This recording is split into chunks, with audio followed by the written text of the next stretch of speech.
Hello, I'm Robin and welcome to Molten Modular DIY. Today I'm building the Neutral Labs Elmyra 2.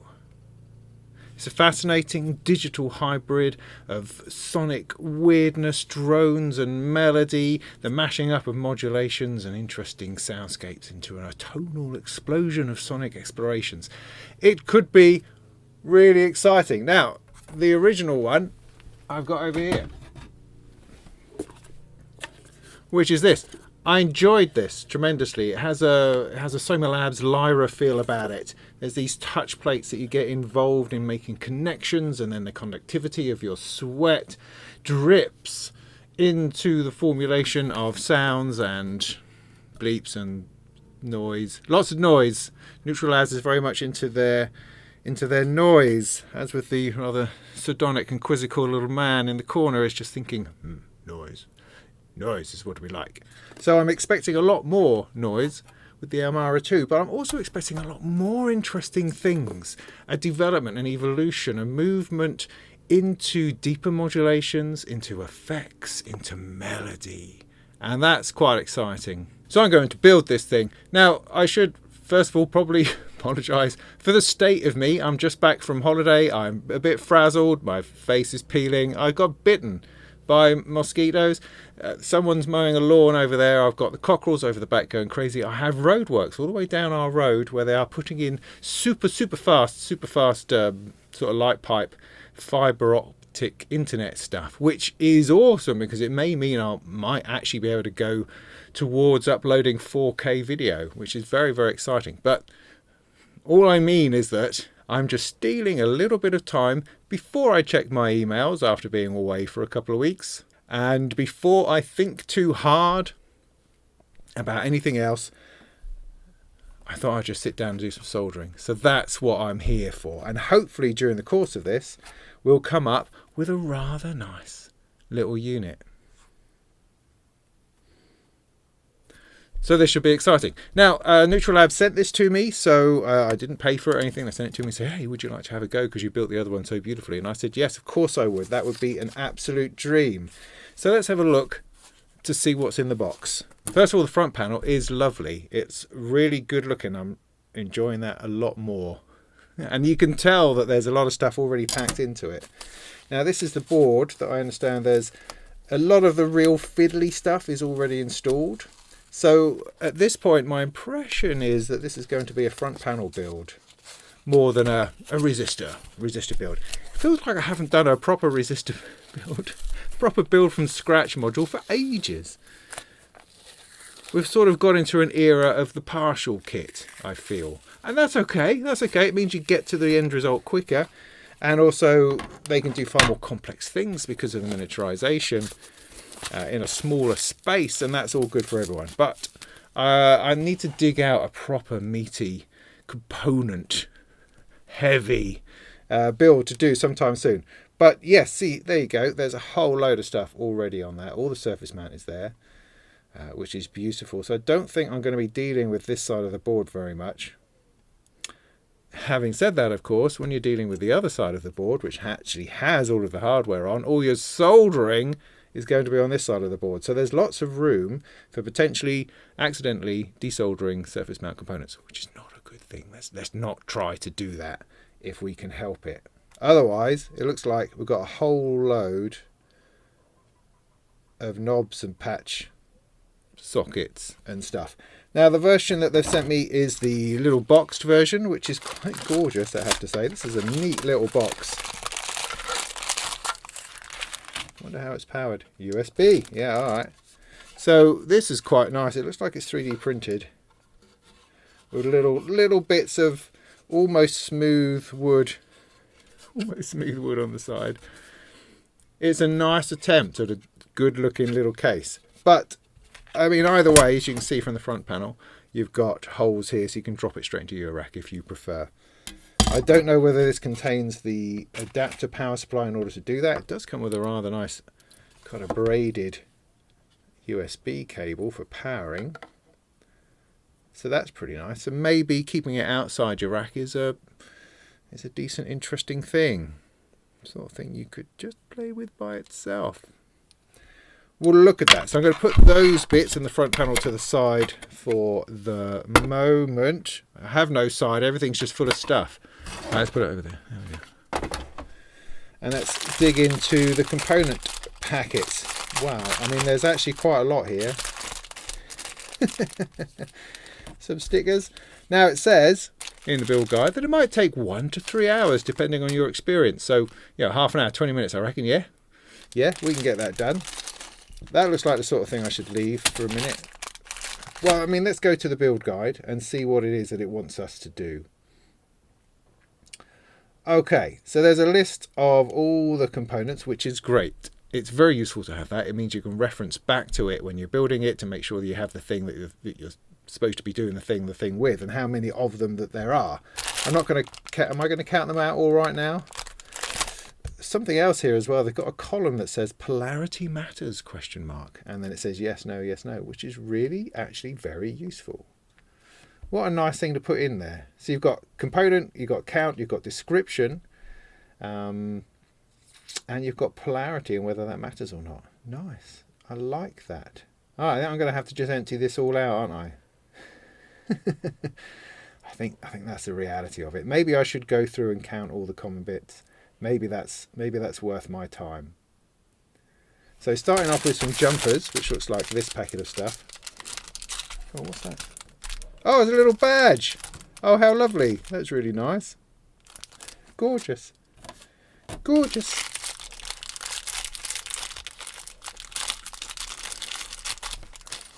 So in this little bag,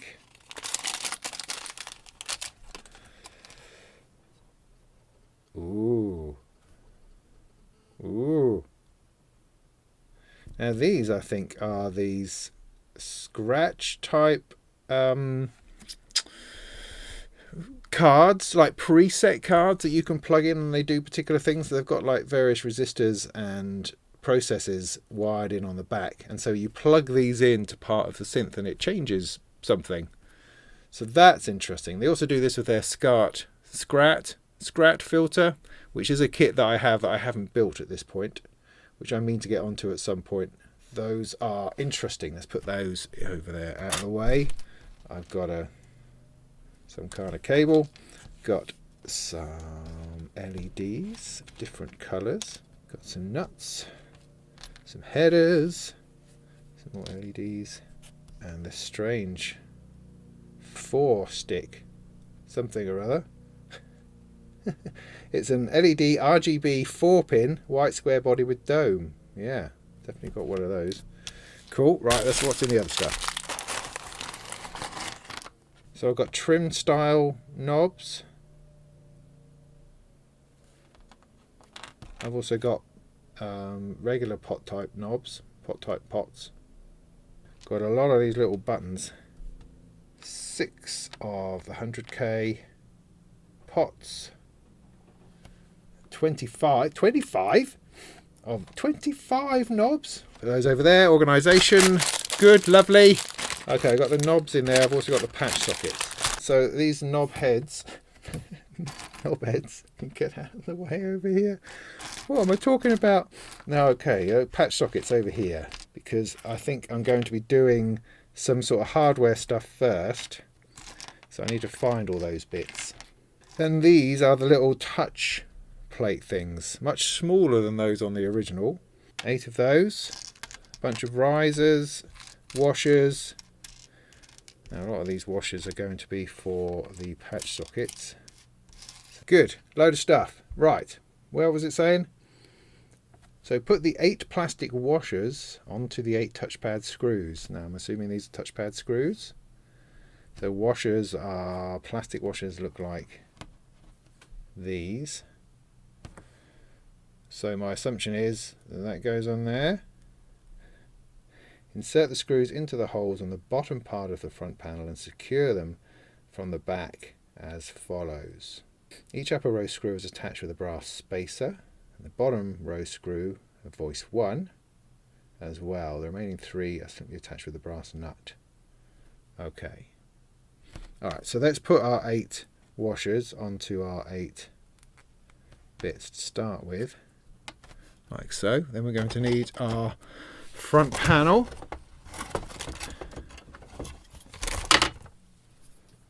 So what it's saying is, so I've got 8 and I've got 8 spots here. So these are going to all be going in. Not falling out like this. But the way they connect on the back is going to be slightly different. So how am I turning this over? Anyone? How am I turning this over? Let me stick this on my head for the minute. Where's my piece of plastic? There it is. Is that going to work? Yeah, more or less that's going to work. So I'm just putting something on it so that I can turn this over without them all falling out. Now if I'm trying to look at it the same as it is on the on the picture, I'm going to want to rotate this round. That them all falling out like that. Okay, that's a success. So can you see that on there? Let's just keep going up a little bit further, pushing everything out of the way. So like this, that's how the picture's showing. It says voice 1, which is over here. That has 2 lots of these brass knuckles on it, brass standoffs. So they seem to just go on there.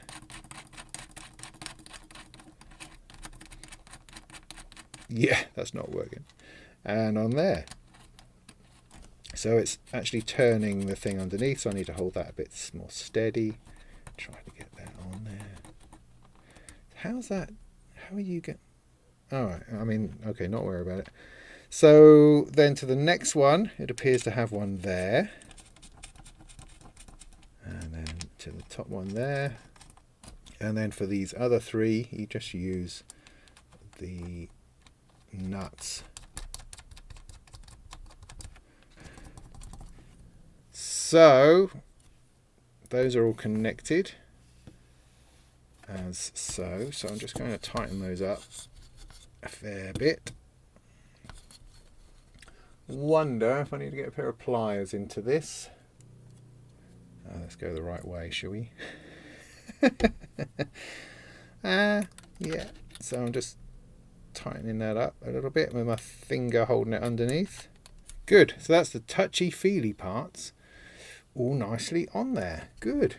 Okay, there's something else they want you to do. So this is like almost like a preamble. So I've got that bit on. They want you to take these fellas and snip off the rotational tags, which I think are these here. Really? Snip off the little anti-rotation tags near the bottom with a wire cutter. So what they're talking about here, I believe, is this little nodule. So before we get stuck into things, they want to take those off.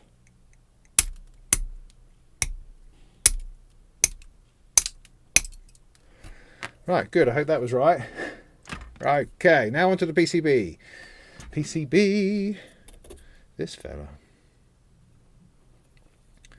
So first up, got a lot of stuff. Put those a bit more out of the way. Insert the 10-pin Eurorack power header, which I think is this fella here, 10 pins, and solder from the other side. This header is part of both Eurorack and desktop versions. Desktop users may want the option to rack it. Yes, of course. Best to solder pin 1 first and check it. So this is actually the opposite. This goes on this side. So you can see here, this is the point. It's got the stripe on it. So this drops in like so. And now it's going to give us some trouble as we try to turn it upside down and solder it. We turn the soldering iron on at this point. So I need my air on to blow away the fumes. Also need my safety specs on so I don't get solder in my head, in my face, in my eyes. I've got my magnifiers because I can't see bloody anything these days. And I've got my handy piece of plastic that I use for turning stuff over. So it's just this power header we're looking at the moment. So I'm going to put this on here, swish it over like so, and then it just falls directly out. Okay, so that's not great. Can I recover that easily? No, cannot. So I'm going to put that in there. Right, let's see if I can get this upside down. Ow, just here, which I can. Okay, so I've got this here.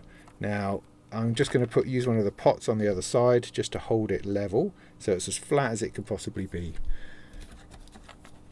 There are tools and ways and means and hands and helpful little bits and pieces you can use to get this work better, but I just like to do it kind of on the hoof. On the hoof. So I'm going to heat up one leg. I'm going to try to hold this down so it's as flat as possible. Give it a bit of solder. Take it off, hold it,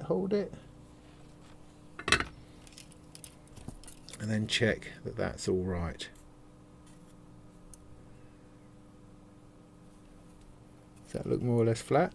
I think it does. I think it does. Come in a little bit and do the rest of the soldering on that.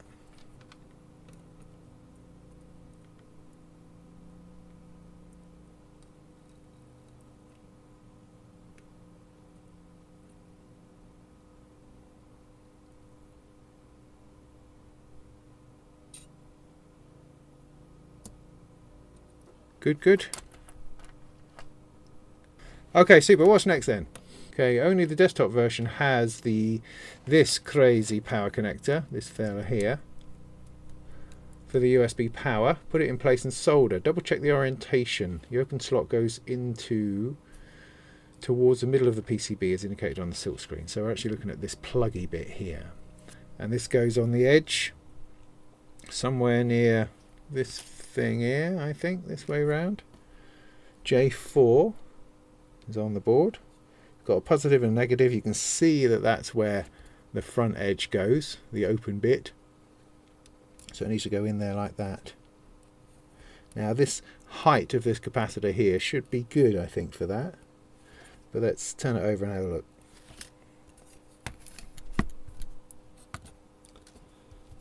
Well, I've still got it all falling over on one side, so I'm going to take another pot,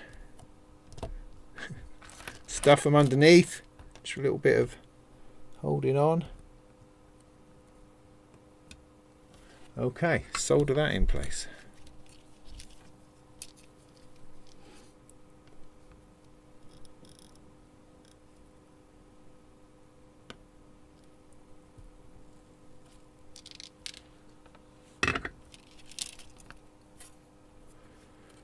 That's alright. It's not completely and absolutely flush to the board, but you know, it actually doesn't really matter hugely.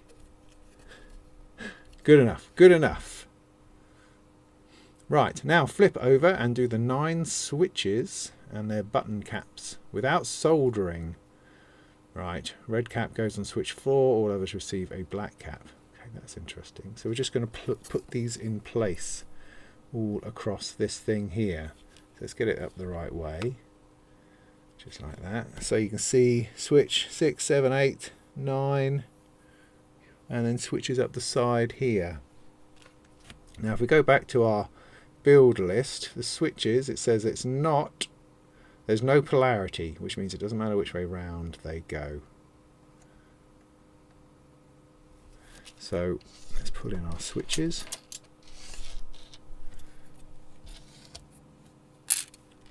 These fellas here. So they're just 4-legged and they push in fairly smartly. He says, can't get there anymore. Come on. Okay, it's falling in smartly. And the only important thing is that you have them that way around and not that way around, because they don't actually fit that way around. They can only go one way around, even though because they're not quite square, they are a little bit rectangular, and so that gives you the right orientation. Right, those are all on, and now you need to put their little caps on, which are these little things here, and they do, I'm pretty sure, literally just push on. In fact, look, underneath they are square, and so that fits nicely with the squareness of the cap itself. So you push that on, do this one so you can actually see it. And I'm going to have the split bits going sort of side to side because, I don't know, it just seems right to me. So that's the plan. So the red one is on switch 4, is that right? Yeah.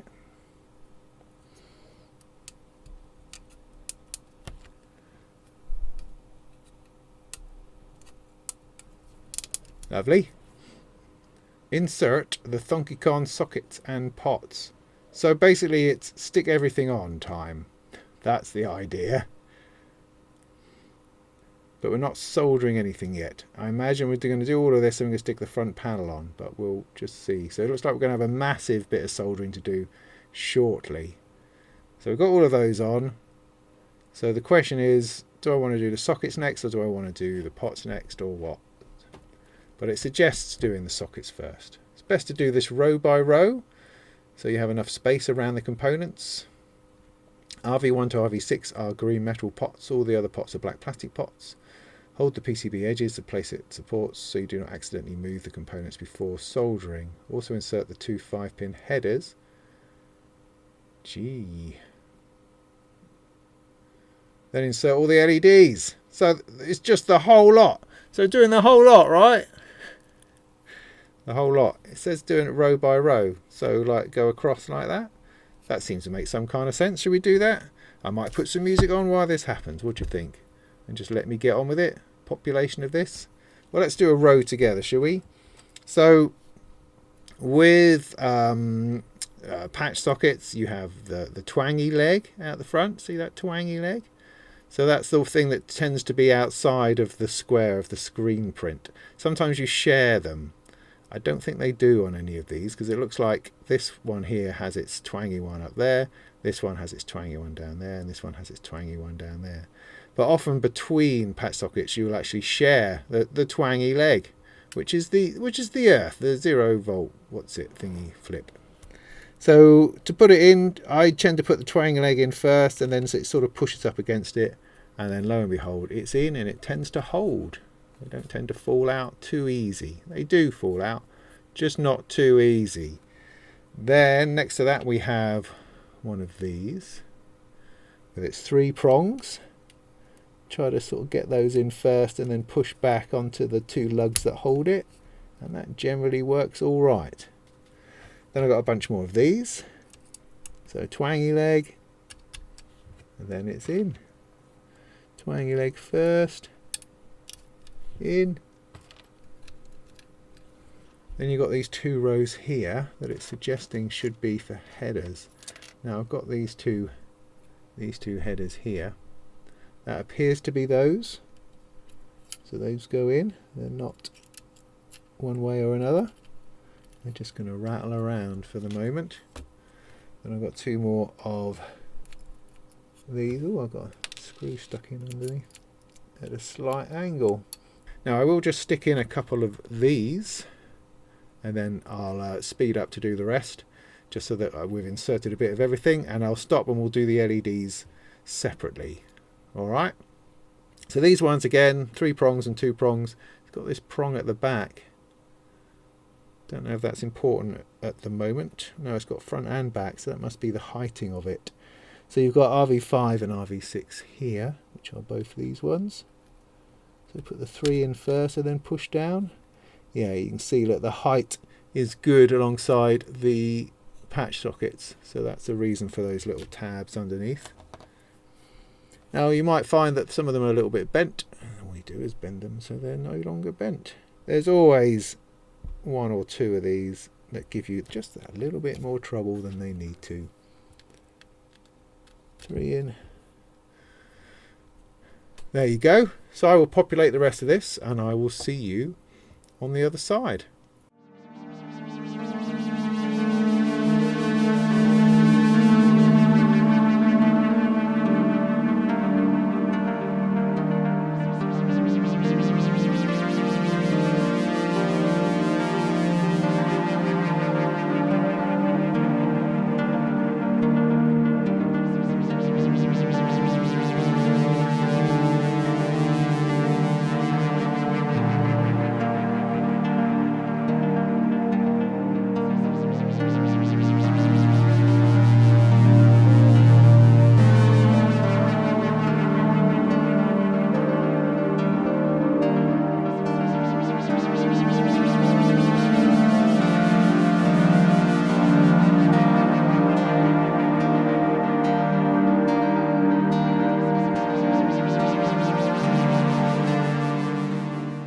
Okay, that's all of those bits in.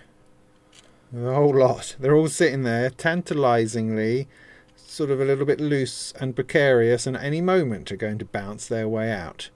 But it's holding it together at the moment. You just have to be a little bit careful. I've put down a couple of knobs, sort of a four of knobs, just to rest it on, so that I'm not in danger of putting it flat down on the table so that everything just pops out. That's not what we want. Now, LEDs were the next thing. So it said orange LEDs going to D9, D10, 39 and 40. So these are our LEDs. So with LEDs, the long leg is a positive. You can also see on the shorter leg that it is slightly flattened, which shows the negative side. That's the general idea. So with the orange LEDs, let's have a look on the board. These are going into 9 and 10. Let's find that first of all. Over here on this side. As I say, got to be careful not to twang it so it all goes horribly wrong.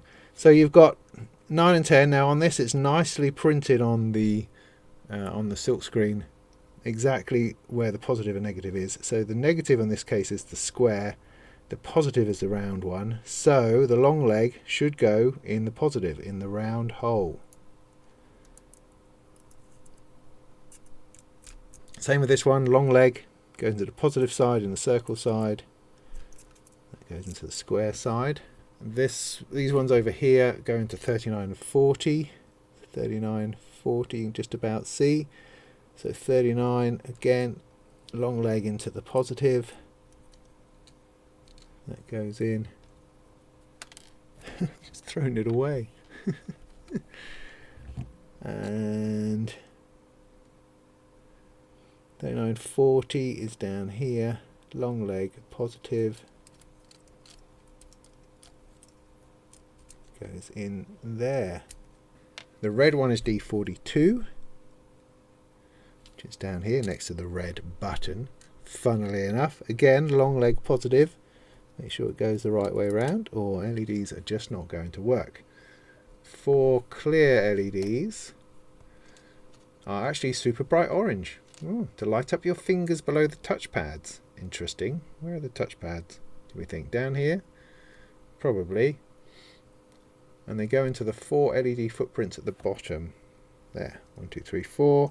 D3, 13, 16 and 19. Again, long leg. It's just about a long leg on these ones. Long leg are positive. So the 4-legged LED goes into D43, which I saw over here. One of its leg is longer, and that goes into the positive also. So this is the 4-legged one. You can see the long one. So this goes into this socket here. And you've got your long leg. So again, long leg positive goes in like that. Simple, really. And then we've got this green one. I seem to be doing this out of order for some strange reason. Green one goes into D41. Down here at the bottom corner. Long leg positive. In. Now that all the components are in place, it's time to combine the front panel. Make sure all the inserted components are standing up straight and carefully place the front panel onto the PCB. Keeping both parallel, making sure all the components find their way through the holes. Right, now this is going to be something approaching epic, I think. Right, so this is me front panel PCB. So if I attempt to put this down, well, I could do that because on me 4 little knobs, my LEDs are going to stick up a little bit, but not tremendously. So that's a good idea. So I've now sat that. Let's see if I can just wiggle this. It's never going to work. No, it is going to work. Of course it's going to work. Let's try to wiggle this over the top somehow. How am I doing this? All right, so those two there. This isn't... Right, this is really tricky. Now, so my key for this, right, is, well, first of all, looking. But as you've put it over the top, you'll see that all sorts of knobs aren't exactly in the right place. If you go around just with a pair of tweezers through the hole to see whether you can straighten them up.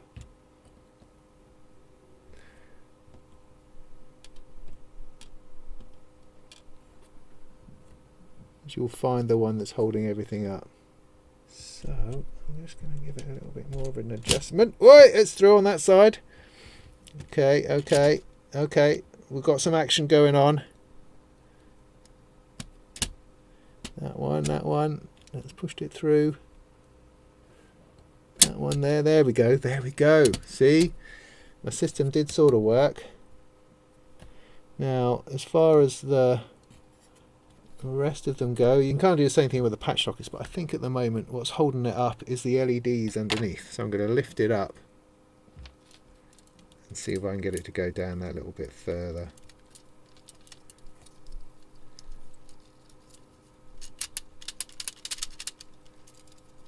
So at the moment it's the little switches that I need to come through.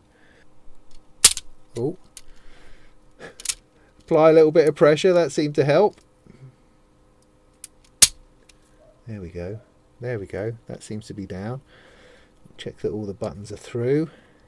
The necks of the patch sockets are through.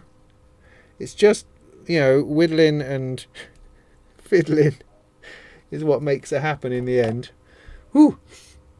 So don't worry about the 5-pin headers at the moment, it says. Once everything fits together neatly, secure RV 1 to 6 with the nuts and then flip everything over. So they're talking about these 6 big pots here which are going to secure everything. So you put the nut over, screw it down,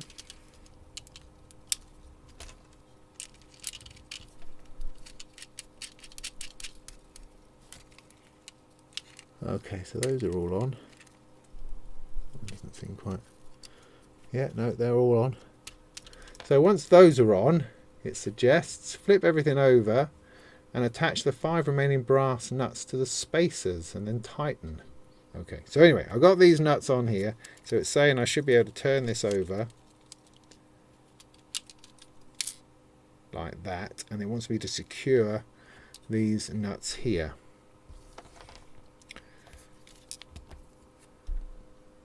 I see what it's saying about trying to secure them. So I would do your best to make them finger tight. That does not have a screw thread. That's odd. What is that then? I've got one here. What is that? What did I do there?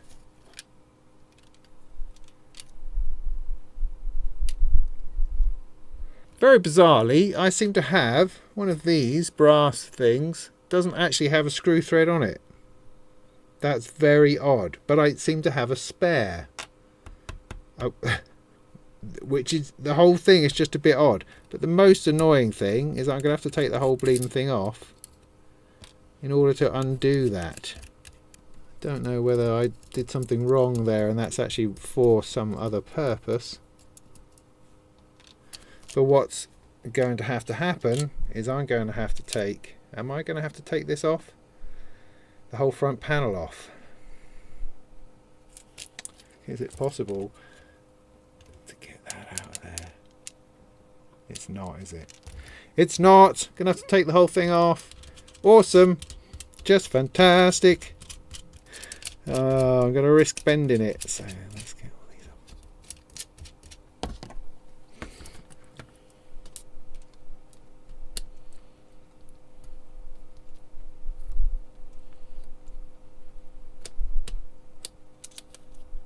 Got it out, got it out. Look at that weird, featureless, no screw thread, what's it? I wonder if that's going to come up later.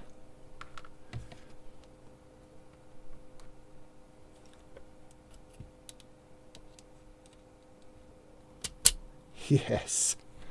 Yes, yes, yes. Okay, I think I rescued that. Get back to where we were. Okay, that's good enough, I think.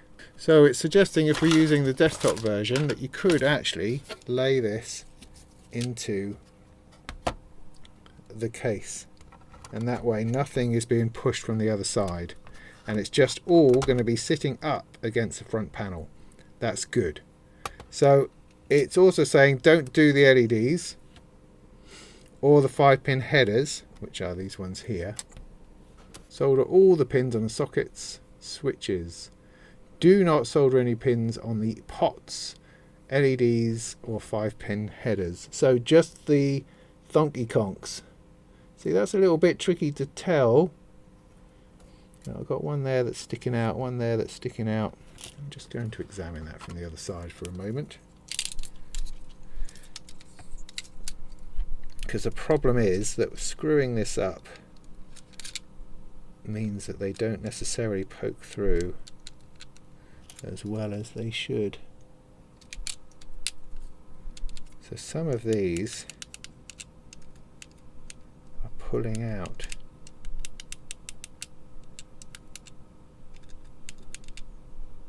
Okay, it's quite interesting because I'm putting this inside the case, then there's nothing pushing up against the knobs in order to hold them at the right height, to hold them back against the PCB, and so some of them are pulling themselves out, or dropping out, I suppose.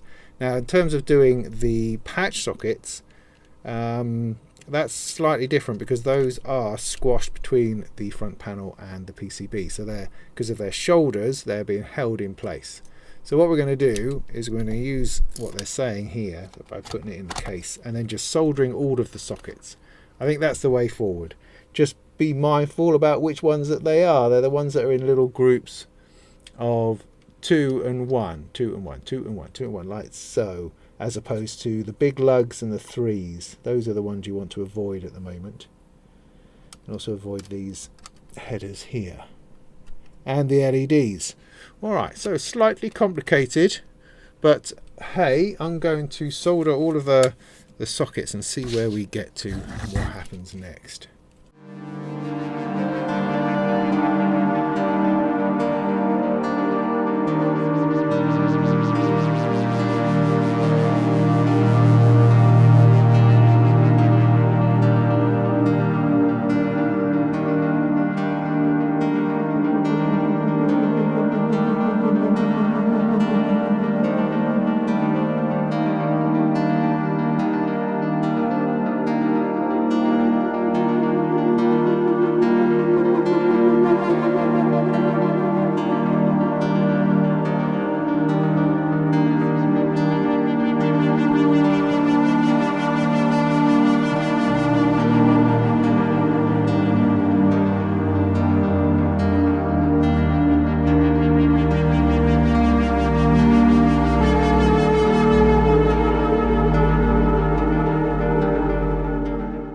Okay, point of order. At this point, I've discovered something I've done now too many times to just suggest it was a fluke. I've done this a few times now, and so I thought I'd point it out to you what my error is at this point. So I'm just trundling along, and then what I discover is that I've completely missed a leg. See this here? My twangy bit is not in its twangy hole, and I've done it along here as well. And here.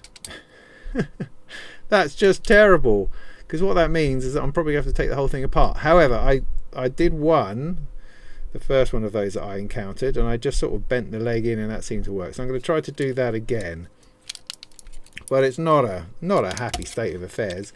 I mean, I guess after you've put them in, you just got to make sure that they're all in, because when you're moving about and trying to put the top on and moving things about, things will pop out, and popping outness is not good. So let me attempt. So all I'm going to do is just sort of bend this out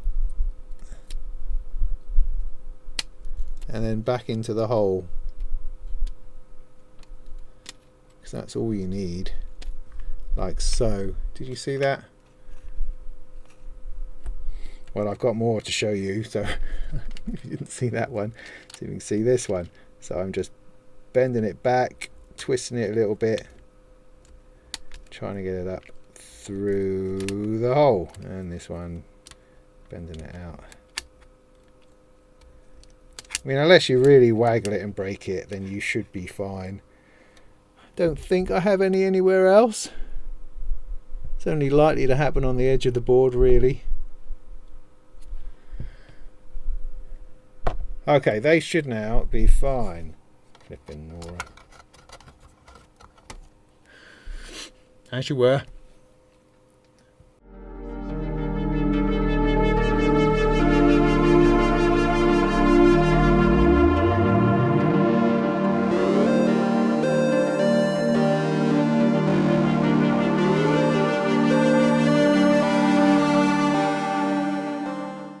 So that's all of the Thonk patch sockets, I think, done. The other thing they want to do is the switches. So the switches are these here, 2, 3, 4. They seem fairly steady, and then there's a bunch along here. All look like they're through okay. Just going to check them from this side. Make sure they can all be buttoned. Yeah. Alright, let's solder those in then.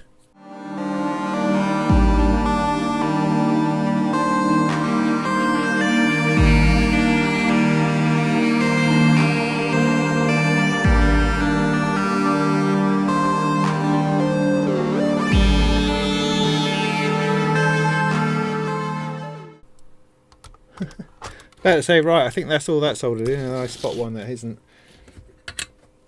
You've got to kind of look and look and look again, and then you might find something that isn't quite soldered as well as it should be.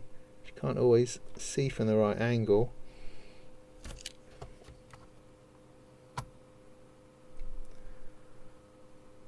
That's looking better.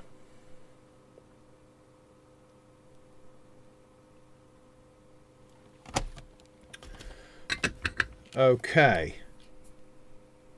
so remove the module from the supports or case, lay it face down on an even surface so that the plastic pots are pushed through. Right, yeah, so that's now what we need to do. So let's move that out of the way. If we place this down, you'll see that it'll push on all of these smaller pots, and that should hopefully make them flush with the underside. You'll see them pop through. So just do a close examination, give this a little bit of movement to make sure that all the lugs and all the threes are poking through in every respect.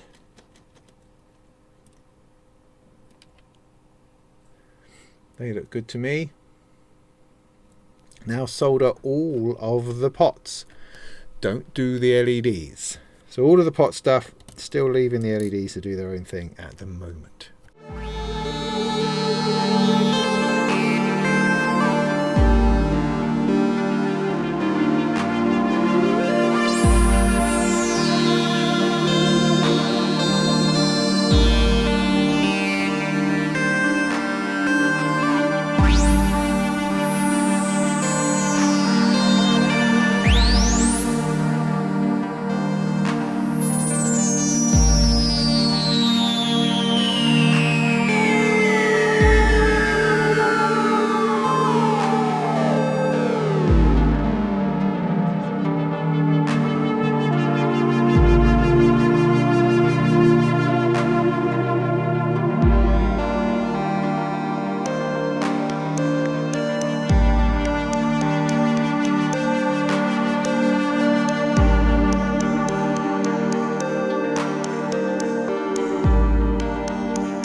So that should be all of the knobs in.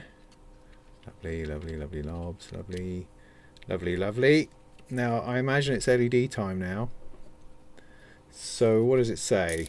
So for the clear LEDs between the touchpads, Let's get this round the right way. Pull their leads as far as they will go and spread them apart so that they're flush with the PCB. Okay, so we're talking about these four here, these four at the edge here that we can see here. Now it gives us a picture of it very helpfully without the front panel on, but we're having to deal with the front panel being here. So the idea is to pull these down, maybe hold them, or I don't know, something, and then pull the legs apart so that they stay there like you would with a resistor, essentially. So pulling them to the PCB, pulling the legs apart. Now that's only with those ones, because those are shining behind the sort of, they're going to glow behind the touchpads is the idea. Now solder and snip them off. Alright, let's just get on with it then. So 1, 2, 3, 4, just those ones. Let's get that done.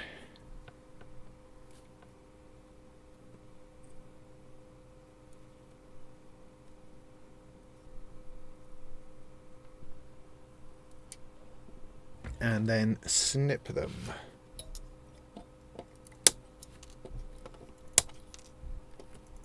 If you look along there, you should see that they're all pretty much flush to the board,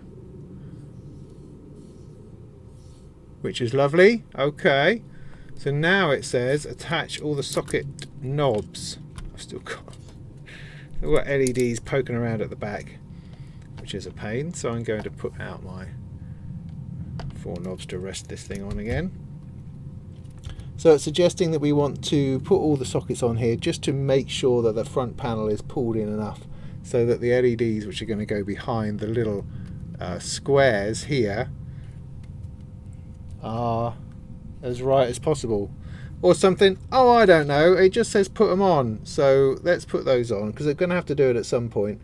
As you can see on these, they've got nicks which indicate the top, where you could potentially use a tool in order to tighten them up so they all go that way up. So that's a whole load of these. It says, you know, only necessarily do them next to the LEDs, just to ensure that that's going to be nice and tight and right, but you're going to be putting them on everything eventually.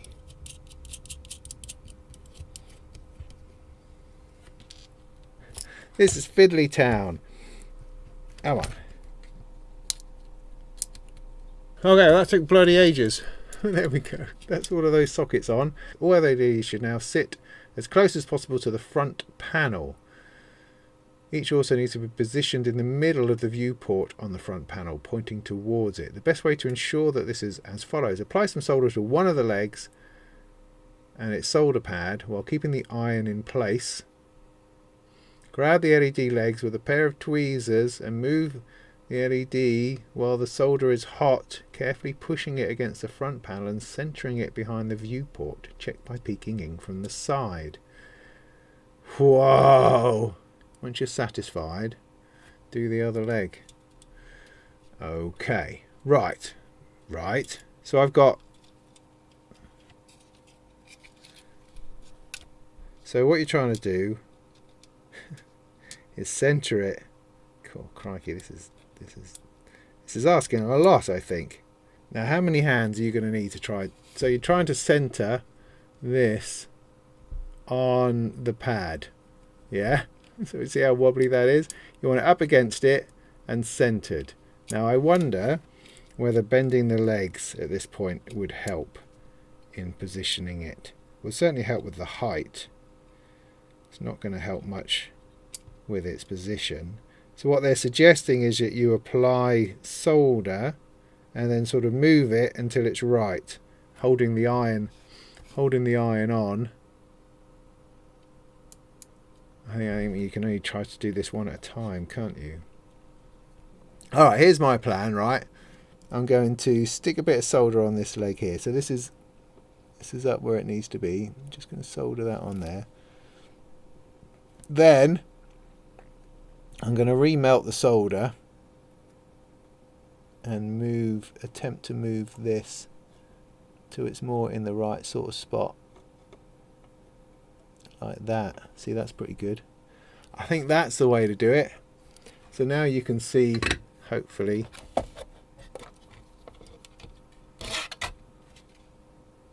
that is more or less on the spot.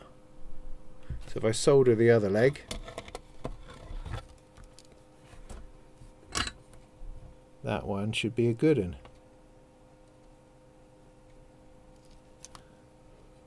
So with the next one, try to position it, apply a bit of solder so it automatically falls over. It's going to bend that off a little bit. Now you could use tweezers so that you don't have a possibility of burning your fingers. I'm going to attempt to, you can see this here, I'm going to attempt to move this one while heating the solder. Not for very long though, because you're in danger of doing something terrible. There! See, I think I did it. I think that's on the pad. Well, that's good enough for me anyway. Yeah, okay, that seemed to be a system. Put it about there. Is that on it? I think that is. God, I'm getting awesome at this. Yeah, good enough. That's actually pretty good.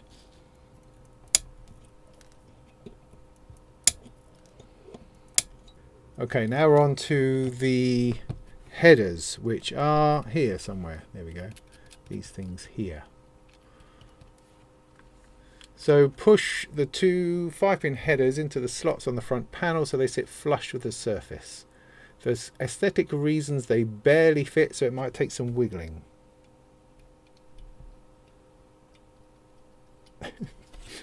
Okay, oh I see. Ow! So you push it up into that slot, which is a bit spiky.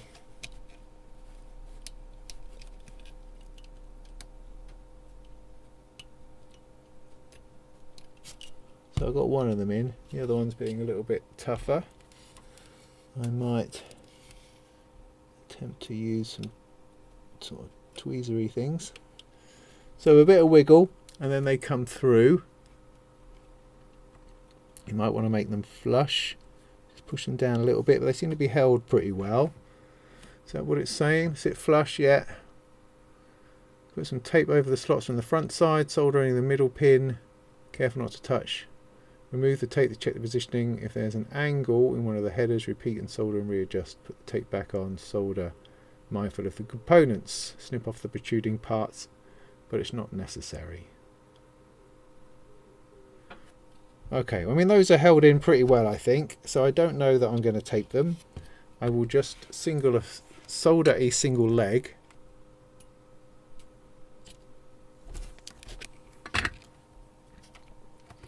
And look at them.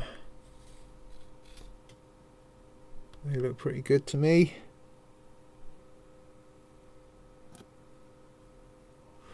Right, last thing to do for the desktop version is to solder two little wires into here from this thing. So trying to make it look like the picture, so that's the corner. So we've got black on the right, red on the left. Can I do them both at once?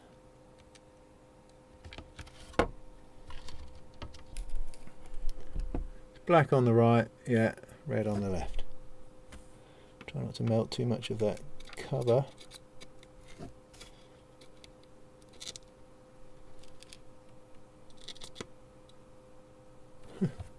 I don't know, that's a load of solder. Looking pretty shorted. I think that's okay. Now plug in and test your module. So that's very exciting. So we're at testing point. So I guess this plug is going to go into here. Can it only go one way around? Yeah. That's going to go into there. And then it will sit. Oh, I see. So it's got nuts and bolts which fit in there to make that sit. I'm just going to sit it in for now. and test it, because it may be that I'm going to need to take things out of here. Might have to take the whole thing apart, so let's not screw it in just yet, perhaps. So I'm going to go and have some lunch, I think, at this point, and I'll come back and test it.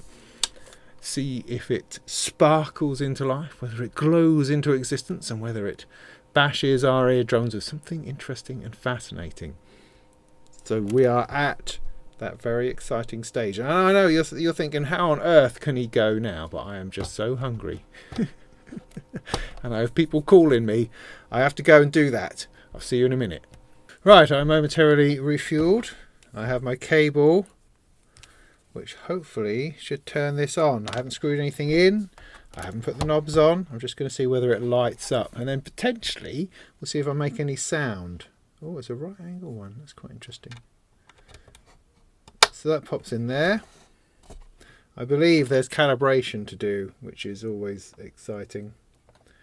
And this looks like it can go kind of any way up. Yeah, maybe. Ooh, ooh! You see that? I got lights. I got lights. So I've got a light over here, LFO type light, which is flashing away nicely. Here too. Those are good signs. Those are very good signs.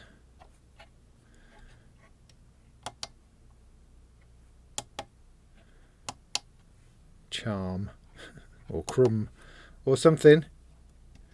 I'm imagining what it would sound like. There's a lot of patching possibilities. Okay, well, I think getting sound out is going to be the next thing before we decide to put the knobs on, screw it in the case, and assume it's kind of working. Now, if you go to the manual, it suggests a first thing to do in order to kind of ensure you get sound out. So I think I've got this wired in, I think, through the mystery mixer. I'm going to plug it into what I think is the audio output here. Now I don't necessarily expect to get sound yet because this actually isn't plugged into anything. Let's plug it into something, shall we? Alright, nothing for the minute, that's okay. So it says set mix to minimum, res to minimum, cutoff to maximum, choke to maximum, byte to minimum. Yeah, not getting anything. Oh look, there you go, I need to touch something, that's the key.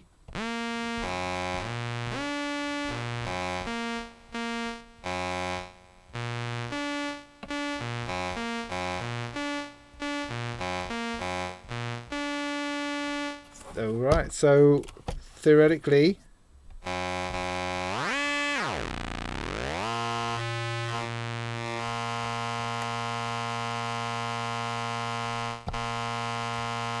I got a bit of sound going through, not a whole lot. Turn that up a bit.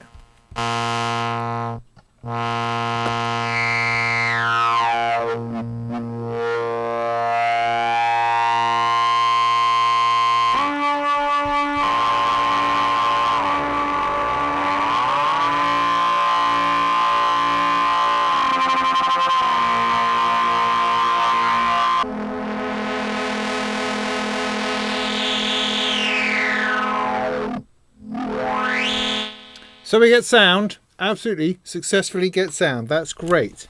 So that's a good step in the right direction. I think if we just get this plumbed in and finished off, then I think I'll sit down and have a bit of a play and see what we can come up with. So there's no on-off type thing, I'm just going to pull the power out, assuming that's alright. Get rid of that. So how do we fit this thing in the thing? So, oh, we've also got calibration to do. Or firmware updating we've got to do. Oh heck, it's not over yet. It's not over yet. So, wait a minute. Back to our build guide. Updating the firmware. Okay. So unplug the USB power cable. Remove the 4 screws attaching it modular to the case. Okay. The internal cable can remain in place. Set the jumper position on the back. Okay, well, let me go to 2.1 firmware. See what this says.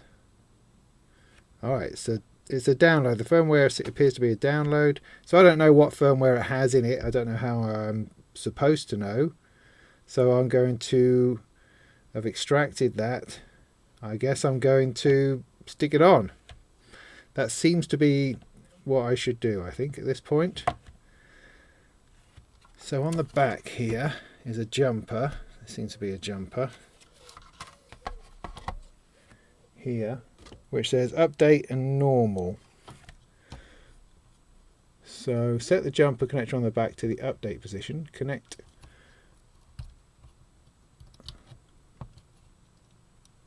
middle and upper pin. Plug in a micro USB cable. Oh, the socket on the back. So micro USB cable. Plug that into here. As computers get regularly better. Alright, plugging that in. Alright, we're setting a thing up. It's found a thing. And it's found a drive. Alright. The module will appear as a USB drive whether you're using Mac OS or Windows. Copy the update onto this drive. Unplug. Put it back to normal. Should all just work. Right, okay. So I copied the firmware over to the virtual drive that pops up. The window then closes and then reopens as if nothing has happened, as if you haven't actually copied that file across at all. But apparently that's normal. I don't know. But also apparently I don't need to update the firmware at all because I absolutely have the latest one. How you know that? I don't know. It's one of those mysteries. It's one of those mysteries when it comes to firmware updates that the person who's invented and written the firmware knows full well exactly what firmware is on your chip and what to do about that. The person at the other end, we have no way of accessing that knowledge, and so we're kind of left in this, do we update the firmware? Do we not? Are we supposed to wait to see whether the thing works? And then if it doesn't work, we update the firmware, but then how do we actually know whether it works or not? These are the sort of conundrums that one has when one is, well, it's suggested that one should update the firmware when really you don't have any clue. So manufacturers out there, and this is not pointing at Neutral Labs in particular, because this happens all the time, is you just need to, you know, where you put your firmware online, put a little note to say this is the first firmware and your system will have this on, or this is the second firmware, or an incremental firmware and you may not have this on, and so you might want to update it. You know, more information is always appreciated in order to help us not get bogged down in these sorts of updates when really all we want to be doing is playing with the bleeding synth. That's what we want to be doing. I don't want to be doing this. So here we are. So as far as I know, I have the latest firmware. That's all fine. The opening and closing of the window and the vanishing of the firmware is completely normal. So let's take all this out of here. Unplug this. Put this back to normal. Put that pin back to normal.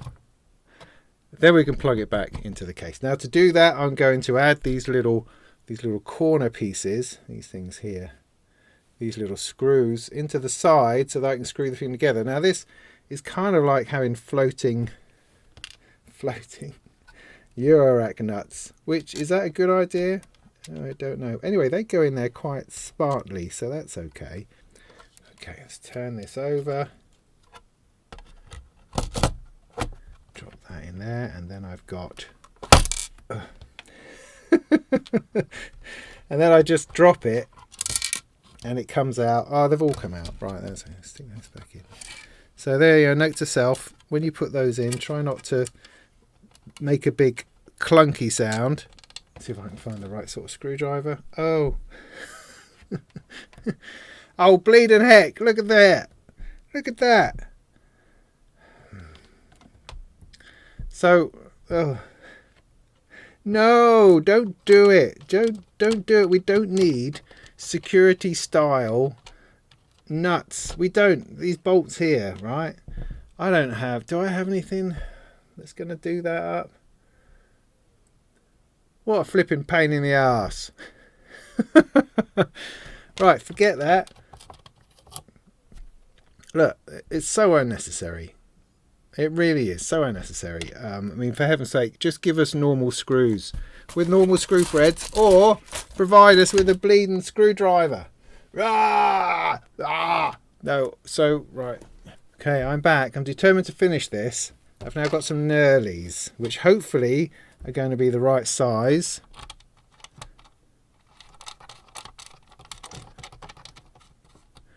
And we'll just screw in there beautifully. Sod your little stupid nuts. Bolts. Screws, whatever they're called.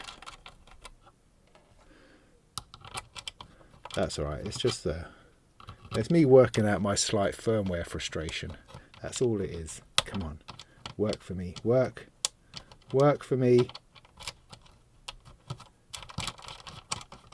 Yes, okay, got that nice and neatly in. Now I think to finish off, I just have these knobs. It's rather nice knobs, rather nice sort of make noisy kind of knobs. So I'm going to turn, these are for the big silver ones, so I'm going to turn all of those fully left. Now they have no sort of guidance on where they should be. They're just going to sort of push down.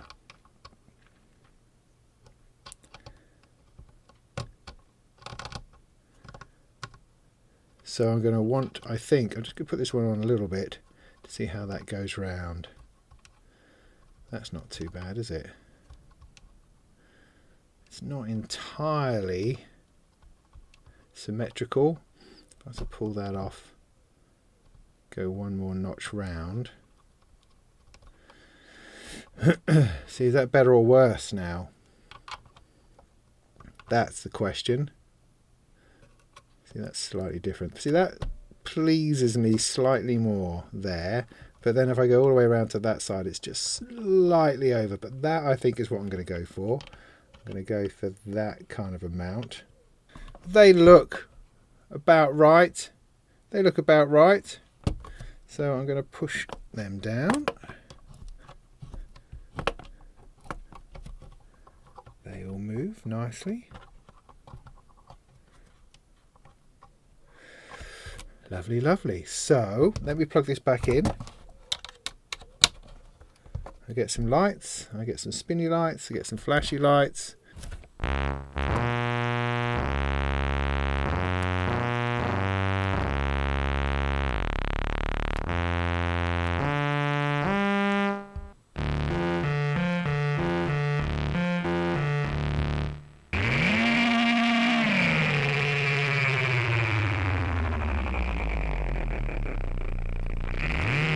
think what I'll do is I'll come back a bit later. Have a good play with it, read a bit of the manual, try to work out things like how on earth does the record thing happen.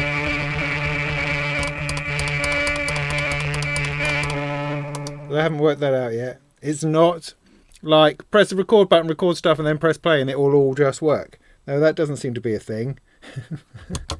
Ooh, purple.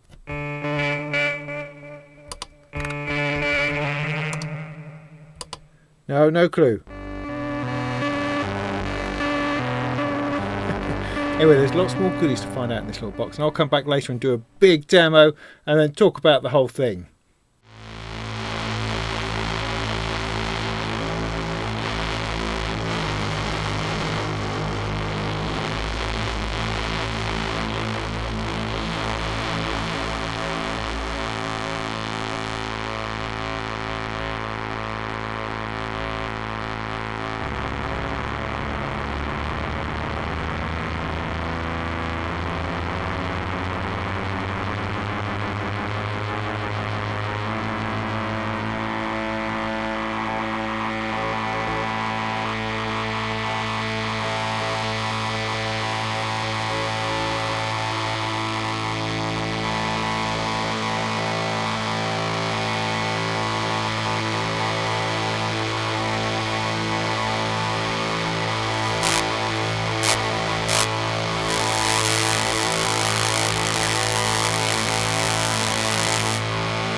Well, that was a weird, deeply weird, noisy box of craziness. You've got harmonics and overtones and saturation, all stuff gooing down into its ouchness, as they describe the ouch area, which is where everything lands and ultimately just gets messed about with. There is some peace and quiet in there somewhere, but I'll be damned if I can find it, really, because it's always pulling you towards the noise. It's pulling you into this throbbing, crazy, full up bucket of awesomeness. Well, awesomeness / awfulness. It really depends on how you feel about those sorts of things. I mean, I haven't really taken you through it because this wasn't intended to be a review. It's supposed to be a build and a bit of a demo. But just to give you kind of the skinny, what have you got? 4 oscillators. 4 oscillators, it's got 4 banks of wavetables. And in there somewhere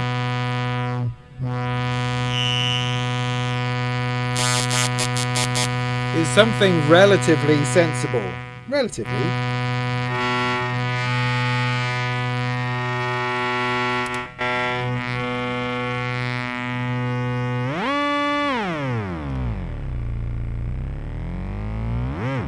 That reverb on there is coming from a mixer, it's not actually from this.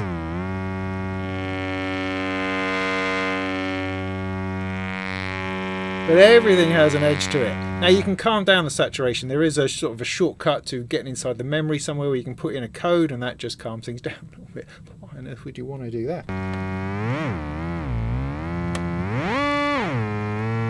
It also has this strange modulation, kind of crusty engine, which has multiple things over on this button over here.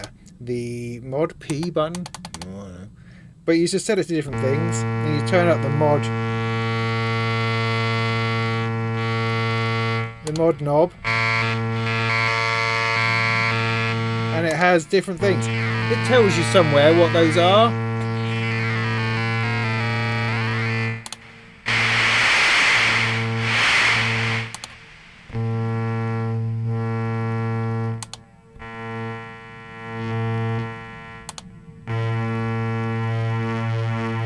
But the red one is particularly nice because it sort of adds a couple of detuned oscillators, which you can hear, right?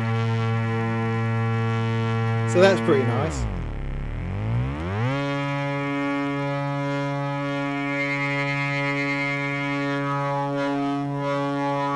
So in there somewhere is quite a nice little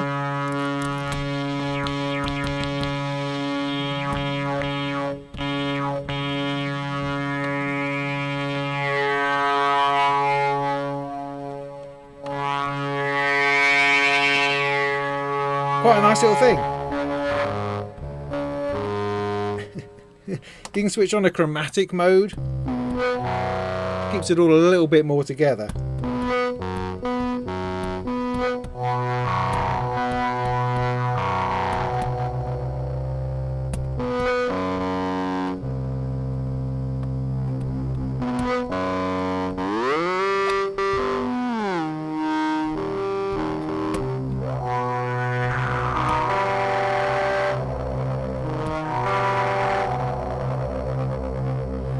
See, it's really interesting.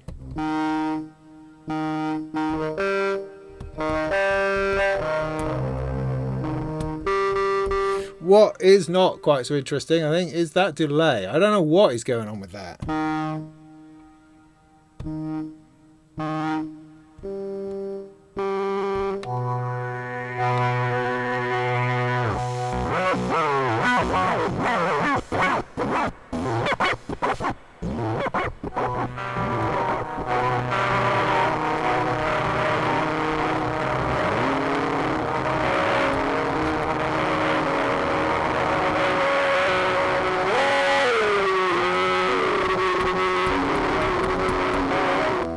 So yeah, I'm not so sure about that. The other thing is this preset thing, this card thing. This is a bit of a mystery to me. One of them, the one that says doggy, appears to do something. I put that in there. It does nasty things. to the filter. That's without it. Stick that in. It sort of overdrives or does something crazy to the filter, which is really nice. Blowed if I can get any of these other ones to do anything. Don't know if they're supposed to do something. Don't know if I got them backwards. I don't know. They require further investigation, and is not something I'm going to be doing at this time.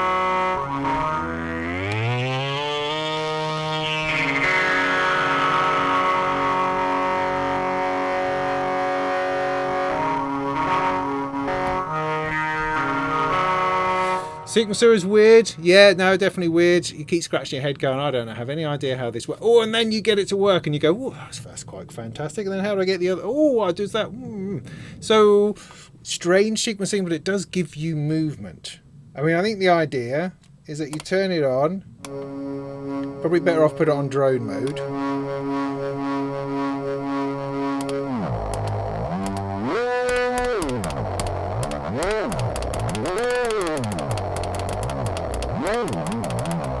Something like that. Then save it, maybe, and then it might work.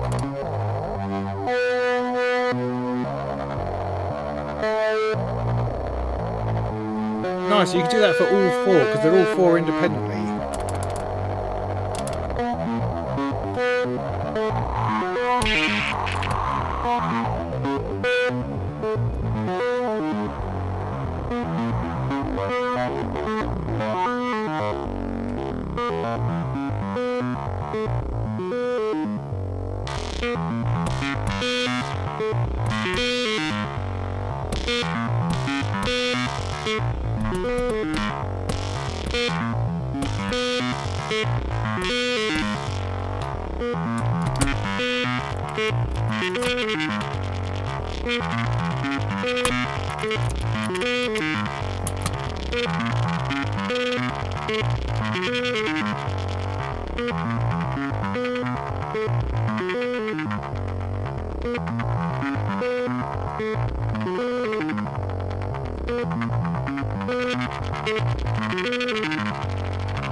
And stuff.